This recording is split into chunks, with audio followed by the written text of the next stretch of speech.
नमस्कार दोस्तों, जय जोहार। मैं कौशल तिवारी और बिहिनिया संझा में आपका स्वागत है।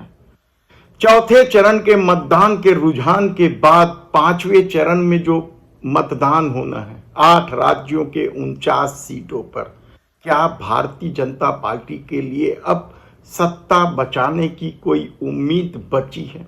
यह सवाल इसलिए उठाए जा रहे हैं क्योंकि विभिन्न सर्वे जिस तरीके से सामने आए वह भाजपा को अब भी 200 सीट देने को तैयार नहीं।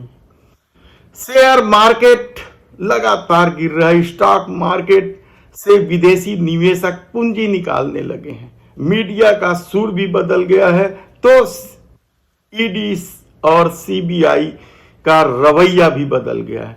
तब ऐसी परिस्थिति में जिन 8 राज्यों के 49 सीटों पर 20 मई को मतदान होगा, वह किस तरीके से भारतीय जनता पार्टी को फायदा पहुंचा सकता है? क्योंकि जो खबरें आ रही है चौथे चरण की, वह कम हैरान कर देने वाली नहीं है। चाहे उत्तर प्रदेश से खबर क्यों ना आ रही हो, उत्तर प्रदेश में भी भारतीय जनता पार्टी कम से कम 6 सीट पर बुरी तरीके से फंसी हुई, और यहां तक कि कांग्रेस को भी फायदा होता साफ तौर पर दिखाई दे रहा है। कहा जा रहा है कि मायावती की चुप्पी को अब दलित वर्ग ने भांप लिया है और वे मुस्लिम और दलित गठबंधन सबसे ज्यादा ताकतवर गठबंधन माना जाता है उत्तर प्रदेश में, वह इंडिया गठबंधन की तरफ रुझान के साथ दिखाई दे रहे हैं।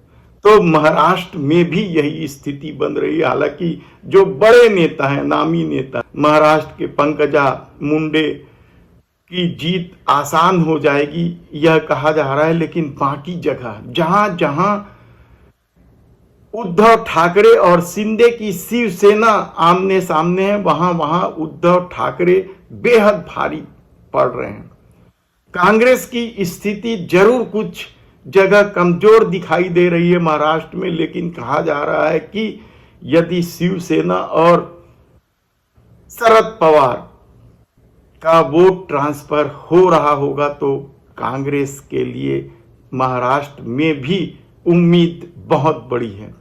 तब ऐसी परिस्थिति में बिहार में भी तो भारतीय जनता पार्टी की स्थिति खराब हो चुकी है, क्योंकि उनके सहयोगी नीतीश कुमार के बार बार दल बदल को लेकर बिहार की जनता आक्रोशित है, कहा जाए तो गलत नहीं होगा। और दूसरी तरफ नौकरी की गारंटी, युवाओं में सबसे ज्यादा बेरोजगारी यदि किन्हीं 2 राज्यों में है तो वह उत्तर प्रदेश और बिहार है, और इसका फायदा कांग्रेस ने जिस तरीके से न्याय गारंटी योजना के तहत सामने रखी है, उसका फायदा क्या उनके सहयोगियों को मिलेगा? यानी बिहार में तेजस्वी यादव को और उत्तर प्रदेश में समाजवादी पार्टी के नेता अखिलेश यादव को। और सबसे संघर्षपूर्ण स्थिति कहीं लोकसभा में है तो वह बंगाल में है, जहां कहा जा रहा है कि ममता बनर्जी और भाजपा के बीच जबरदस्त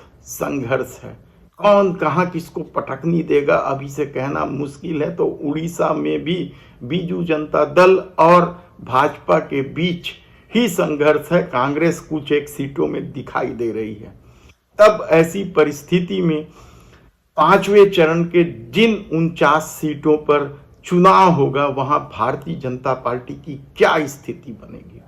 क्योंकि इस चरण में भी भाजपा के पास अधिकतम सीटें हैं। आप सोचिए कि हिंदी पट्टी में 2019 में भाजपा ने क्या शानदार प्रदर्शन किया था। दिल्ली की सभी सीटें, राजस्थान की सभी सीटें, गुजरात की सभी सीटें, मध्य प्रदेश की 1 सीट छूटी थी, तो छत्तीसगढ़ की 2 सीट छूटी थी, हिमाचल की सभी सीटें। यानी इस तरह के प्रदर्शन को क्या वह दोहरा पाएगी? और यकीन मानिए कि यहां से जो घाटा हो रहा है उसकी पूर्ति यदि उड़ीसा, बंगाल और दक्षिण से नहीं हुई तो भारतीय जनता पार्टी का सत्ता से जाना तय है। धन्यवाद।